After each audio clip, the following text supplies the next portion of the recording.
मराठा संघर्ष योद्धा मनोज जरांगे पाटील हे आजपासून अमरण उपोषण करणार आहे अंतरवाली सराटी इथे. विशेष म्हणजे हे उपोषण त्यांचं कडकडत्या उन्हात असणार आहे, मंडपही नसणार आहे स्टेजला.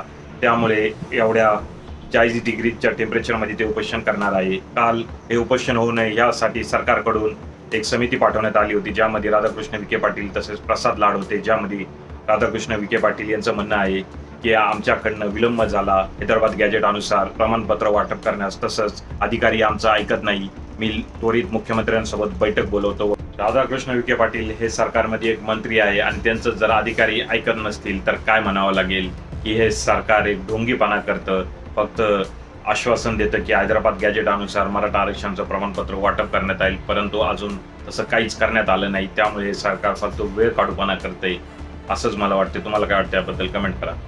असली समिती ना असला जेज असतो का कुठं, काहीतरी घुमवायला लागलात लोकांना राव.